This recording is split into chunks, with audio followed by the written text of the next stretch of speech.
Hey friends, welcome back to Mustard Seed Homesteading. If you're new to my channel, my name is Megan and I'm so glad that you're here.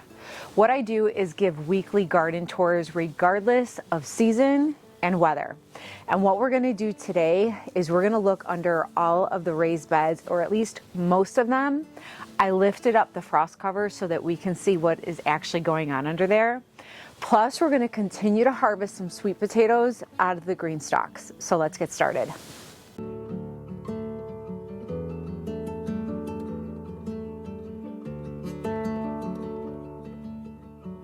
All right, friends, so this is the second green stalk that we're going to harvest sweet potatoes.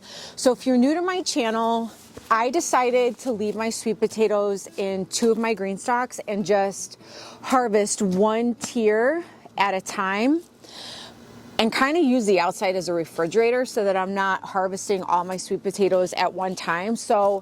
And as I've always shared before, I'm grateful for whatever we get in here because I did plant my sweet potato slips extremely late during the summertime.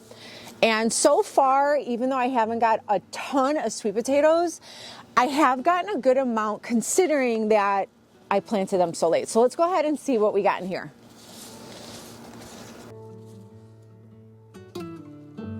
We got a little baby, so cute.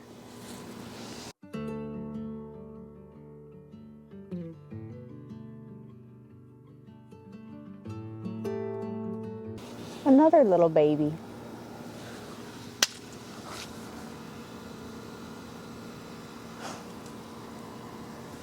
And another potato finger.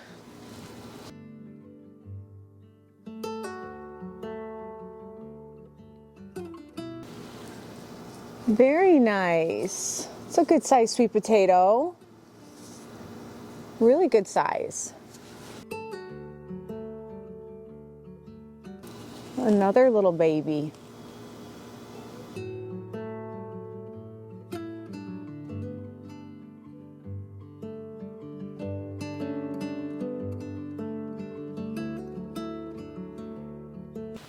Not too bad.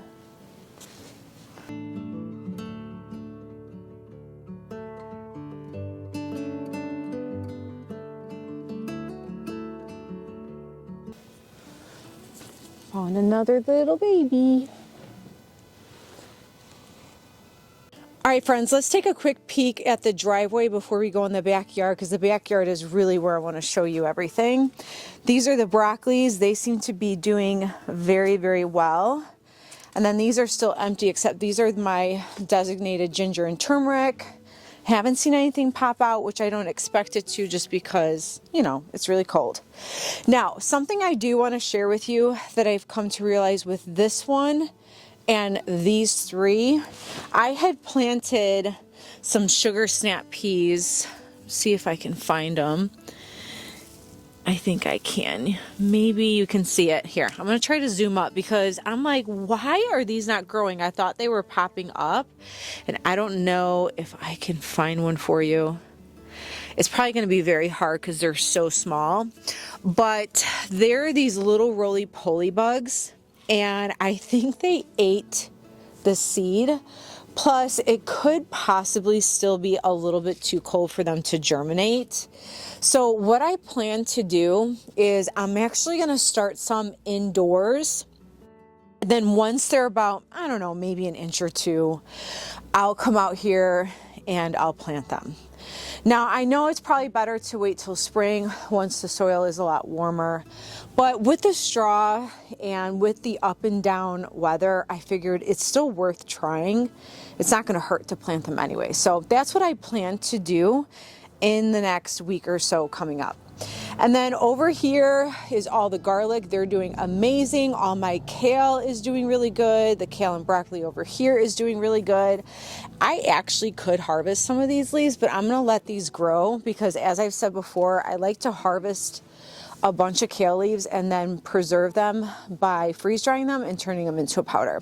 But the one spot I really want to go show you is the backyard. I lifted up most of the frost covers, and I want to show you what's been going on underneath. So let's go check it out.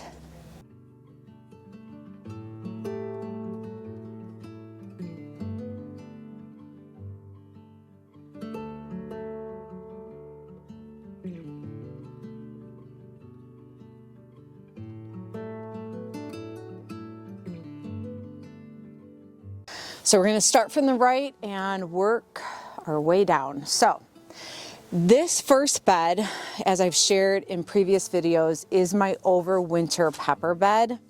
Now, I just recently went in there and cleaned some things up because what I noticed, and I don't see any that's visible right here, is that a lot of the branches, because I never cut down the branches before I covered them, were starting to put holes in the fabric.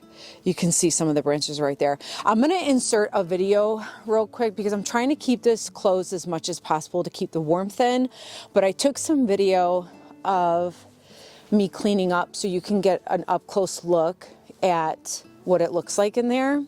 But I went ahead and I cleaned up this one, and then the other overwinter pepper bed over here, I also cleaned this one up as well so that nothing was trying to poke through the frost covers. So it looks like everything is dead, but when I compare them to my overwinter pepper plants in my bags that I bring in the garage, they do look similar. I really won't know if this worked until spring or summer comes. I'm really hoping that it does because it would just be nice to have a bed or two dedicated to strictly pepper plants. And this right here was the buckwheat that I put in there for extra nutrition. And here's an up close look at a pepper plant. And then you can see I cut off a lot of the top because, as I said, it was poking holes in the cover. Now for these two wood beds, we not very long ago just planted these. So there's really not gonna be a whole lot going on in here, but so far everything is looking very healthy. It's looking very good. It's completely covered now, so I don't have to worry about squirrels. I don't have to worry about up and down temperatures. So hopefully in the next couple weeks, we'll be harvesting at least some Swiss chard out of this bed. And then in between the beds are my 4 different varieties of sweet peas. It doesn't look like a whole lot is going on here. I have recognized though that between the 4 varieties, which ones are a lot more frost tolerant versus ones that just do not like the frost. Like the sugar ands, to me, are not frost tolerant. They are growing a little bit, but they're not as frost tolerant as I thought they would be. Now everything looks lush and green, and I do see some blooms, but I think because of the fluctuation with the weather and just the cold, it's not moving as quick, which is fine. It's to be expected. I still like to always try to grow stuff regardless. So that's what's going on here. And then let's take a quick peek over here. Again, we just planted this not long ago, so there's not a whole lot going on. but everything is looking really good. And I'm really happy that we finally got this bed planted and completely covered. And I do want to point something out. I made sure that when I put these covers and hoops over the water grids, that I made sure that the hoops were outside of the water grid so that, for instance, if it needed to be watered, I wouldn't necessarily need to take the frost cover off. I could just leave it on and then water the plants in there without even touching anything. So I'm glad that I was able to place it that way and that the grids were not too wide where I could do that. All right, friends, this has got to be one of my favorite beds. Look at how beautiful the Swiss chard is doing in here. We're gonna harvest a couple, not a whole lot, because I want them to grow a little bit more, but look at how wonderful everything is growing. So let's go ahead and harvest a few. All right, friends, let's go ahead and get some Swiss chard.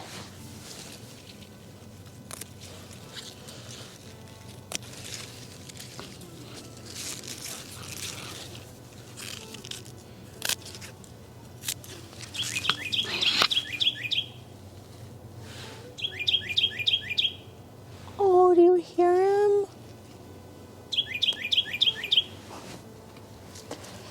Let me see if I can get the bird. Do you see him? Hopefully you got to see him. When I put the camera on him, he flew away. What a sweet surprise to have in the garden.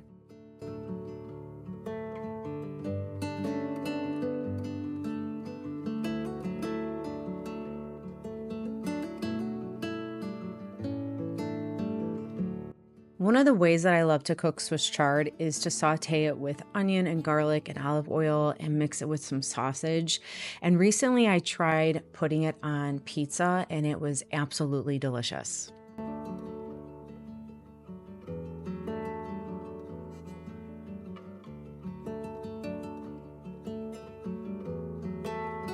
Look at this beautiful bouquet of Swiss chard.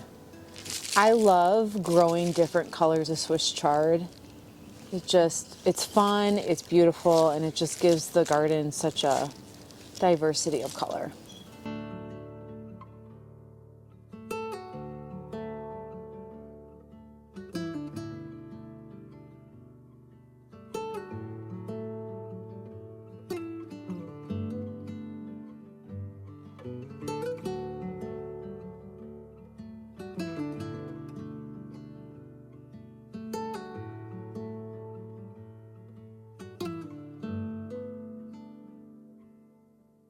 Okay, friends, I could totally get stuck on this bed and keep harvesting the Swiss chard, but I don't want to harvest everything. I want to show you the other beds.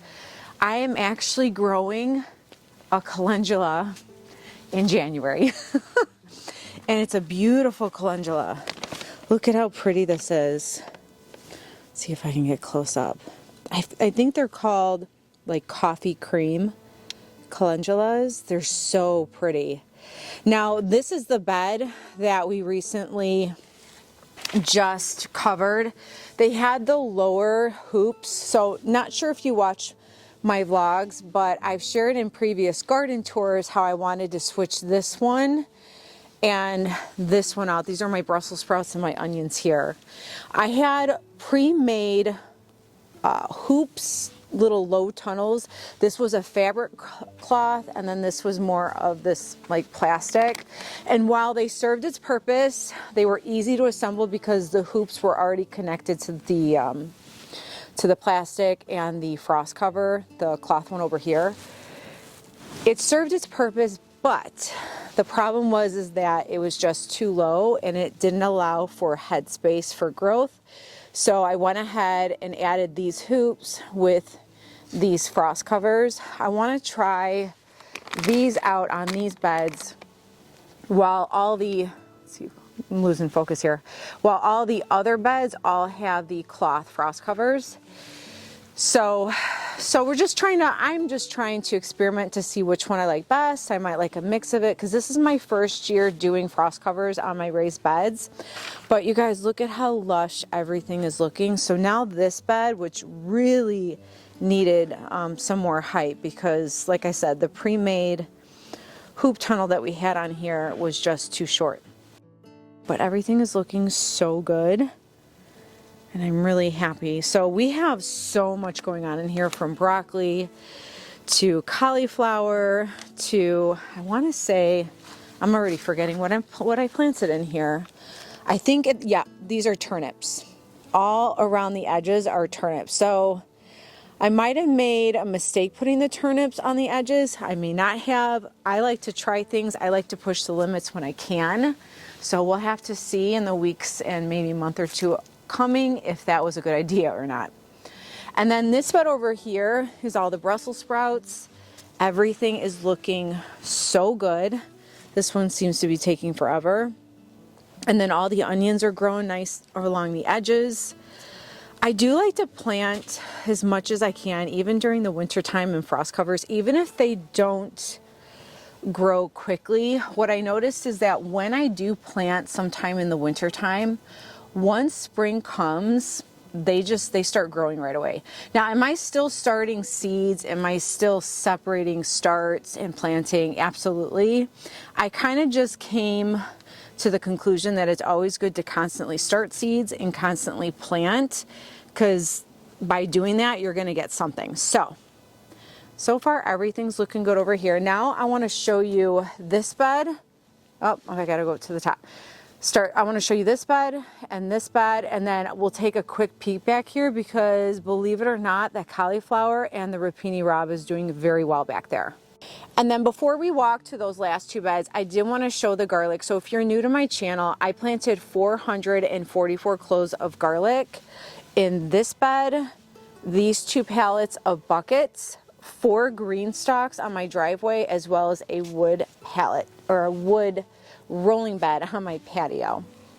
Now, this bed is doing really well too. The Swiss chard is growing quite a bit. They're still kind of smaller size, so I'm not going to harvest anything from here. And then again, the ones that the squirrels ate, they're starting to grow. So I may or may not switch a few out. I'm not really sure because I still do have a lot of starts on my driveway. But so far, so good.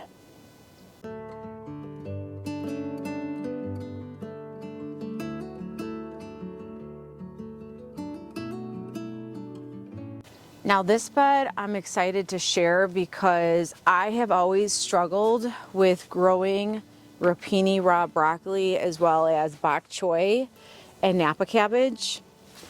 And you guys look at, they're growing, it looks so good. As soon as I put this cover over this bed, everything started growing beautifully. Now if you watched my last tour, I had said that I wanted to keep an eye on that one that had yellow, and look at it, it definitely flowered. So that one's probably not good, although there are some shoots on the sides. I might harvest those before they turn yellow on me, because I've done that before and they tasted fine, so I may do that. But I'm a little disappointed with that one. But I'm excited about all the other ones. They're doing so good. Look at that one. That one's doing really well too. So I think having frost covers over the garden, I'm going to say it again, I think they're so worth the time.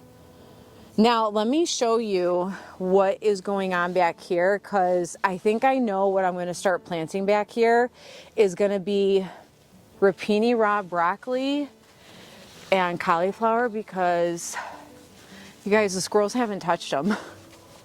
They haven't touched them at all. Now, they're not growing as fast as, say, the ones that are under the frost covers, but I'm fine with them taking forever, because once the weather starts to get warm, then they're just going to flourish and they're going to grow. But the fact that the squirrels are not touching them is a huge, huge win for me, because these are right next to the woods. I really push my garden back as far as I can. I mean, could I take some trees down and keep going? Yeah, but I'm not going to do that because I don't have that kind of time. but these are doing really good. I'm really happy about it. And then these obviously were eaten by the squirrels. I haven't replanted, but I think what I'm gonna do is add some more rapini rob and cauliflower back here because, like I said, it seems like the squirrels aren't touching them. So these are pretty much still empty, but now here's the rapini rob, and you can see they're doing good. They're doing so good.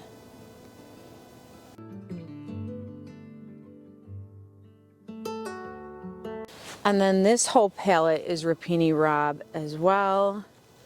This one was also rapini rob, but something must have happened to that one, not sure. And then these are all rapini rob, except these three are the broccolis, which is why they're gone. And then these are all empty. So I think what I'm gonna do is grab whatever starts I have of cauliflower or any rapini rob. I don't know if I have rapini rob. I know I have cauliflower starts that could go back here. I think I'm just gonna plant them here because they're doing good. So, and then my large bags in the middle had cabbages. Some of them you can kind of see little stunted seedlings. Those were chewed up by the squirrels. But the only one that's still surviving is the cauliflower.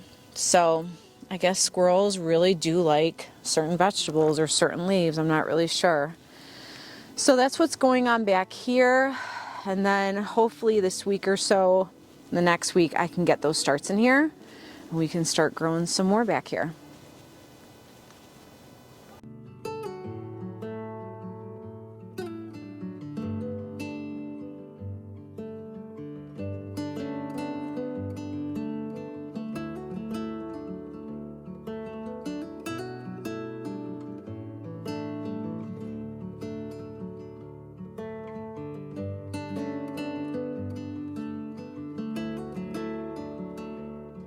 All right, friends, let's go ahead and see what we got today.